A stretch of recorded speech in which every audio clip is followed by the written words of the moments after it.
झारखंड का रण इस बार बेहद दिलचस्प नजर आ रहा है। एक तरफ जहां इंडिया गठबंधन सत्ता पर बने रहने के लिए हर दांव पेच आजमा रहा है, तो वहीं बीजेपी सत्ता से हेमंत सोरेन की सरकार को उखाड़ फेंकने की रणनीति पर काम कर रही है। इसी कड़ी में मोर्चा संभाला है खुद प्रधानमंत्री नरेंद्र मोदी ने। सोमवार को पीएम मोदी झारखंड के गढ़वा और चाईबासा में जमकर गरजे।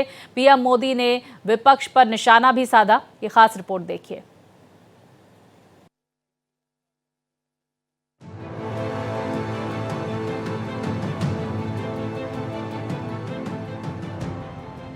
रविवार को रांची में जहां गृह मंत्री अमित शाह ने संकल्प पत्र जारी किया, तो वहीं सोमवार को प्रधानमंत्री नरेंद्र मोदी खुद इस रण में कूद पड़े। पीएम मोदी ने झारखंड के गढ़वा से विपक्ष पर चुन चुनकर हमला बोला। पीएम मोदी ने झारखंड में सत्तारूढ़ गठबंधन को घुसपैठिया समर्थक करार देते हुए तुष्टीकरण की नीति को चरम पर पहुँचाने का आरोप लगाया। ये तीनों दल सामाजिक ताना बाना तोड़ने पर आमाद है। ये तीनों दल घुसपैठिया समर्थक है। बांग्लादेशी घुसपैठियों के वोट पाने के लिए ये इन घुसपैठियों को पूरे झारखंड में बता रहे हैं। पीएम मोदी ने भ्रष्टाचार और परिवारवाद के मुद्दे पर जहां विपक्ष को घेरा, तो वहीं ये भी दावा किया कि झारखंड में हर तरफ रोटी बेटी माटी की पुकार। झारखंड में बीजेपी एनडीए की सरकार की ही गूंज सुनाई दे रही है। आज झारखंड में हर तरफ एक ही गुंज है, रोटी बेटी माटी की पुकार। झारखंड में भाजपा एनडीए सरकार। झारखंड में इस बार 2 चरणों में चुनाव होने हैं। इंडिया गठबंधन जहां एक तरफ सत्ता में बने रहने के लिए हर दांव पेच आजमाने में लगा है, तो वहीं बीजेपी इस बार झारखंड में कमल खिलाने की कोशिशों में जुटी है और इस लड़ाई में मोर्चा संभाला है खुद पीएम मोदी ने। Bureau report, Bharat express. तो झारखंड से जुड़ी तमाम अपडेट के साथ मेरे सहयोगी देवनाथ हमारे साथ जुड़ गए हैं। देवनाथ, आपसे समझने की कोशिश करेंगे। देखिए, बीजेपी की तरफ से पूरी ताकत झोंक दी गई है। कल प्रधानमंत्री का जो दौरा था, दो मंडलों पर दौरा किया प्रधानमंत्री नरेंद्र मोदी ने। जनसभा को संबोधित करते हुए सरकार पर निशाना साधते हुए भी वो नजर आए। आज राजनाथ सिंह, योगी आदित्यनाथ और इसी के साथ ही राजस्थान के मुख्यमंत्री भजनलाल शर्मा चुनावी प्रचार करने वाले हैं। मल्लिकार्जुन खड़गे कांग्रेस की तरफ से कमान संभालने वाले हैं। क्या स्थिति आप देख रहे हैं ग्राउंड पर? दूसरी तरफ जेएमएम किस तरह से चुनावी प्रचार कर रही है झारखंड में?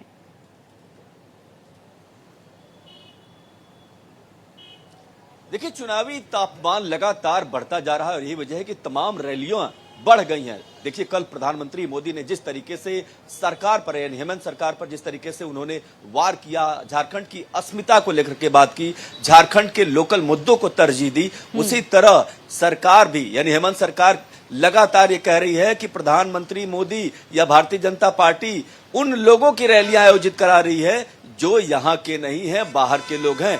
यानी सियासी पारा लगातार चढ़ता जा रहा है। लेकिन इसके बीच आज योगी आदित्यनाथ की 3 रैलियां हैं। जाहिर सी बात है कि अब सियासी तापमान और बढ़ेगा। और मैं आपको बताऊं कि सुबह सुबह जब हम चाय पर चर्चा कर रहे थे, तो 3-4 जो मुद्दे, इस समय मैं रामगढ़ में हूं, 3-4 मुद्दे बहुत महत्वपूर्ण हैं। लोग यहाँ डेवलपमेंट की बात कर रहे हैं, लोग बटेंगे तो कटेंगे रैली की जो है नारा है, इसकी भी चर्चा कर रहे हैं।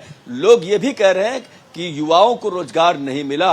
लोग ये भी कह रहे हैं कि यहाँ पर जय श्री राम भी एक मुद्दा है। और एक जो भारतीय जनता पार्टी लगातार ये कह रही है कि जो बांग्लादेशी घुसपैठे हैं वो यहाँ पर आ रहे हैं, यहाँ पर भी लोग उसकी चर्चा कर रहे हैं। तो जाहिर सी बात, जो सियासी तापमान है लगातार चढ़ता जा रहा है। लेकिन आज जब योगी आदित्यनाथ यहाँ रैली करेंगे तो कौन सा नारा देंगे? क्या बटेंगे और कटेंगे वाला नारा फिर से दोहराया जाएगा? क्योंकि हजारीबाग का जो इलाका है, जो बड़का गांव का इलाका है, वो हजारीबाग बीजेपी का सबसे बड़ा गढ़ रहा है और उसी के आसपास रैली योगी आदित्यनाथ कर रहे हैं। तो जाहिर सी यह बात है कि भारतीय जनता पार्टी उस पूरे इलाके को एक नए नजरिए से देख रही है। और जिस बड़का गांव में योगी आदित्यनाथ की रैली है, वहां पर कांग्रेस लगातार 3 बार से, यानी 15 सालों से कांग्रेस जीतती आ रही है। तो क्या सियासी समीकरण बदलेगा, योगी आदित्यनाथ की रैली का कितना असर होगा, ये बहुत महत्वपूर्ण है। और बीजेपी उन जगहों पर काम कर रही है जहां पर बीजेपी कमजोर है, आदिवासी सीटों पर बहुत ज्यादा कमजोर है, वहां पर रैलियां हो रही हैं लगातार। तो जाहिर सी बात है कि जो सियासी तापमान है वो तो बढ़ रहा है, लेकिन भारतीय जनता पार्टी अपनी रणनीति के हिसाब से उन जगहों को चिन्हित करके आगे बढ़ रही है जहां बीजेपी थोड़ी कमजोर है। देवनाथ, विपक्ष क्या रणनीति अपना रहा है, किस तरह से चुनावी प्रचार किया जा रहा है? कांग्रेस की तरफ से मल्लिकार्जुन खड़गे आज प्रचार अभियान की कमान संभालते हुए नजर आएंगे। जेएमएम की क्या स्थिति देख रहे हैं आप? किस तरह से जनाधार बढ़ाने की कोशिश की जा रही है जेएमएम की तरफ से?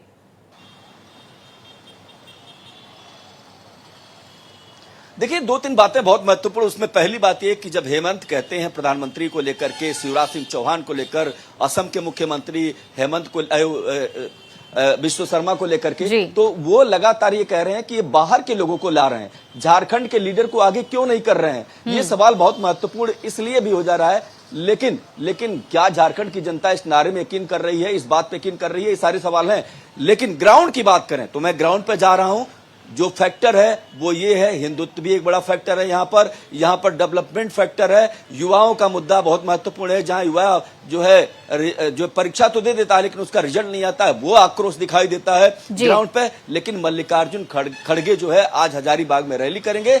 हजारीबाग का इलाका, वहां पर मुन्ना सिंह कांग्रेस के प्रत्याशी हैं, लेकिन वो सबसे बड़ा गढ़ बीजेपी का माना जाता है। तो जाहिर सी बात है कि हर पार्टी अपने अपने हिसाब से अपने कमजोर नस को देख करके वहां पर नए तरीके से देवनाथ, बिल्कुल। और मैं ये भी आपसे समझने की कोशिश करूंगी, प्रधानमंत्री के जनसभा से एक दिन पहले यानी रविवार के दिन भारतीय जनता पार्टी की तरफ से संकल्प पत्र जारी किया गया था।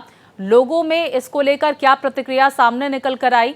क्या इस संकल्प पत्र को लेकर उनकी सहमति मिली या फिर कुछ और योजनाएं, कुछ और यहाँ पर सौगातें वो चाहते थे?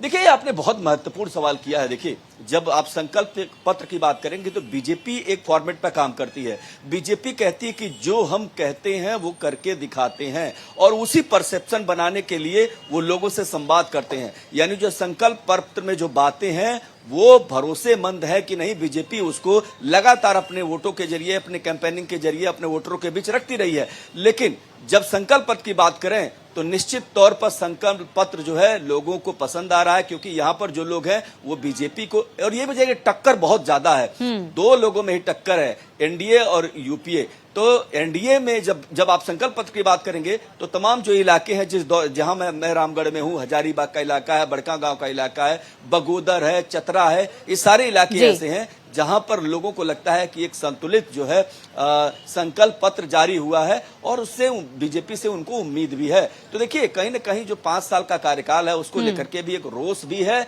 लेकिन इसके अलावा झारखंड मुक्ति मोर्चा भी, बिल्कुल, देखिए कांटे की टक्कर देखने को मिल रही है झारखंड में दोनों ही गठबंधन के बीच। देवनाथ, बहुत शुक्रिया, आपने विस्तार से तमाम महत्वपूर्ण जानकारियां हमारे दर्शकों तक पहुंचाई है।